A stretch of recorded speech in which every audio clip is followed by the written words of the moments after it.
મનોવેગ તો 1.6 સોરી 1.6 તમે એક દાખલો છે કે નિશ્ચિત p શરતી કૌંસમાં p વિકલ્પન q કૌંસ પૂરું.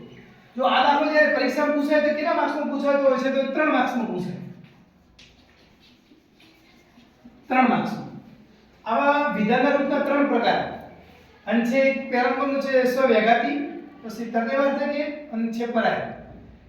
જો કે એક દાખલો છે, રૂપ આપેલું છે, તો સૌથી પહેલા તમારે જ્યારે આવો સત્યતા કોષ્ટક રચવાનું થાય તો શું કરવાનું? સૌથી પહેલા તમારે સાદા વિધાન નક્કી કરવાના કે સાદા વિધાન કેટલા આવે આપેલા છે તે. તો આમાં સાદા વિધાન કેટલા આપેલા છે? જો એક p છે અને બીજો છે q. આ બે છે તમારા સાદા વિધાન. હવે જો અહીંયા p આવે છે, સાદું વિધાન ગણાય તો ગણાય ખરી, પણ તત્વજ્ઞાનની અંદર નિયમ એવો છે કે એકનું એક સાદું વિધાન બે વખત આવતું હોય ત્યારે ધ્યાને કેટલી વખત લેવા છે? તો કે એક. તો જો હવે પહેલા બે સાદા વિધાન માટે બે અધ્યાયસ્તંભ દોરવાના. એક p અને બીજો છે q. આ બે તમારા અધ્યાયસ્તંભ છે. હવે એના પછી જેટલા કારક આવે એટલા તમારા ગૌણ આવે. હવે કારક કેટલા આવે ગણી દેવાના. 1 2 અને 3. તો તમારા 3 શું થવા જોઈએ? ગૌણ થવા જોઈએ. તો સૌથી પહેલા તમારે કયો ગૌણ લેવો પ્રશ્ન અથવા કયો કારક લેવો? તો જો આ નિષેધ છે એ ખાલી p પૂરતો મર્યાદિત છે, એટલે સૌથી પહેલા તમારે લેવાનો નિષેધ p. એના પછી તમારું મુખ્ય કારક છે શરત, એટલે છેલ્લે લખવાનું. તો એના પહેલા તમારે લેવાનો p વિકલ્પન q. તો એના પછી લખવાનો p વિકલ્પન q. હવે આના પછી જે મુખ્ય કારક છે તે કયો છે? તો કે શરતી. તો જો નિષેધ p પણ લખાઈ ગયો છે, p વિકલ્પન q પણ લખાઈ ગયો છે, અને કયો કારક બાકી રહ્યો છે? તો કે શરતી. એ શરતી લાસ્ટ ની અંદર લખી દો.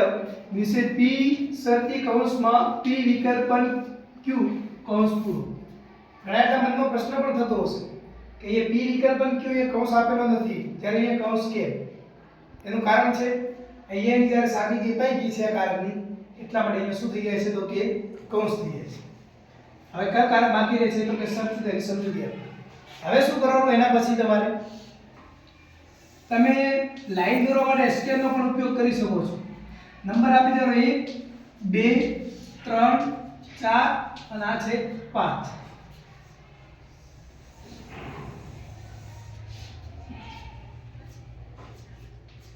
હવે નંબર આપી દે. નંબર આપ્યા પછી તમારે શું કરવાનું કે જેટલા અધ્યાયસ્તંભ આવે એટલી હરોળ આપો. પણ હવે એ તમારા અધ્યાયસ્તંભ પર ધ્યાન રાખવાનું. તમારે સીધું સરળ રીત પકડવાની સાદા વિધાન. જો બે સાદા વિધાન આવે તો હરોળ આવે 4. તો જો એમાં નિયમ એવો છે યાદ રાખવા માટે કે જો એક સાદું વિધાન આવે તો હરોળ કેટલી આવશે? 2 હરોળ આવે.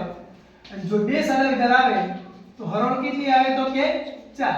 અને જો 3 સાદા વિધાન આવે તો પછી હરોળ કેટલી આવશે? તો કે 8 હરોળ આવે. આ પરીક્ષામાં ઘણી વખત 1 માર્ક્સમાં પૂછાતું છે. આ પણ તમારે ધ્યાન રાખવું. એક સાદું વિધાન, બે હરોળ, બે સાદા વિધાન, 4 હરોળ, 3 સાદા વિધાન, તો કે 8 હરોળ. ઊંધું પણ પૂછાય ઘણી વખત કે 8 હરોળ આવે તો કે સાદા વિધાન કેટલા આવે? તો પણ 3 લાવે.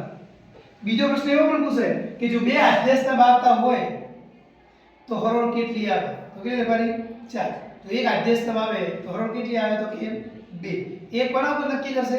આપણા ઉપર. હવે હરોળ દોરી દેવાની. કેટલી હરોળ આવે છે? બે સાદા વિધાન આવે તો 4. તો 4 હરોળ દોરવાની.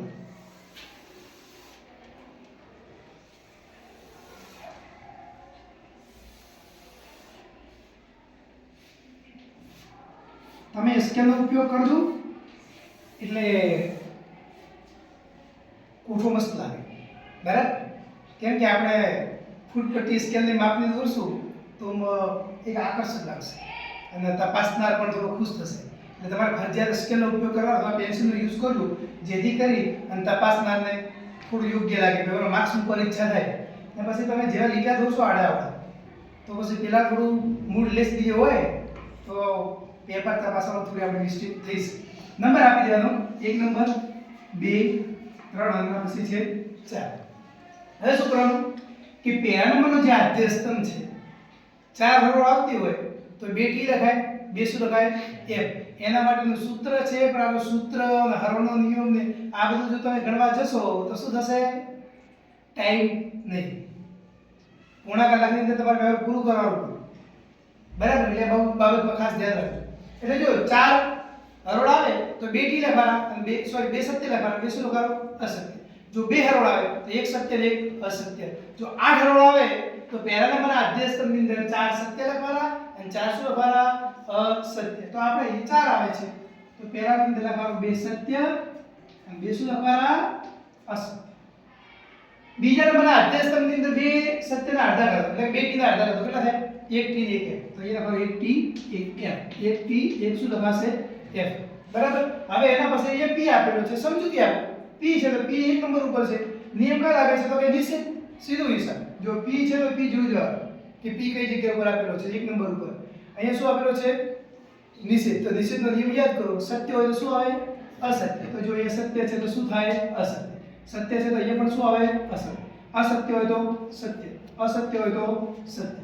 કોના ઉપર નિયમ લાગ્યો છે? તો પી છે કયા નંબર ઉપર આપેલો છે? તો કે 1 નંબર ઉપર. નિયમ કયો છે? તો કે નિશ્ચિત. બરાબર. હવે જો પી વિકલ્પન ક્યુ, પી છે 1 નંબર ઉપર, ક્યુ છે 2 નંબર ઉપર. કયો નિયમ લાગે છે? વિકલ્પન. વિકલ્પન નિયમ એવો છે કે અસત્ય અસત્ય તો અસત્ય. તો પહેલી હરોળમાં આવે છે? ના. બીજીમાં આવે છે? ના. ત્રીજીમાં આવે છે? ના. તો જો ચોથીમાં આવે છે કે અસત્ય અસત્ય, તો એ શું થઈ ગયું? અસત્ય. બાકી બધામાં શું હશે? તો કે સત્ય. એકદમ સિમ્પલ. નંબર આપી દો છે. પી છે 1 નંબર ઉપર, ક્યુ છે 2 નંબર ઉપર. કયો નિયમ લાગ્યો છે? તો કે વિકલ્પ. બરાબર.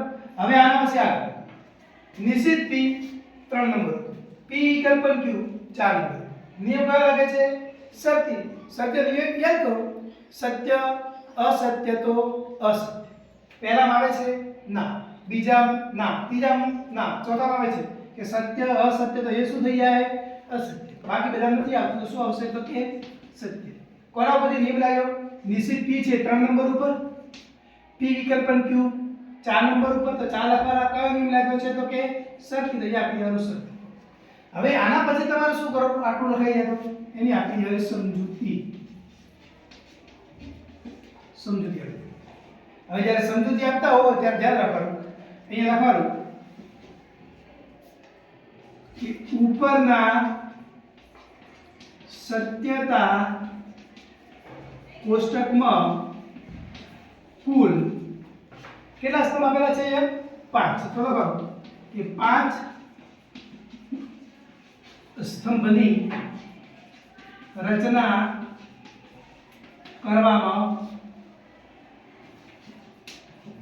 આવેલી છે, જેમાં સ્તંભ નંબર 5 માં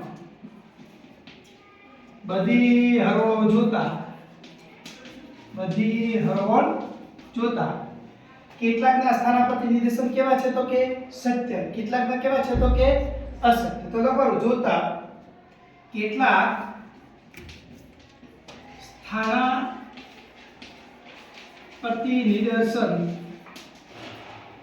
સત્ય છે અને કેટલાક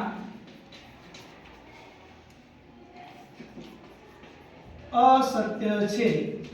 તેથી આ વિધાન માટે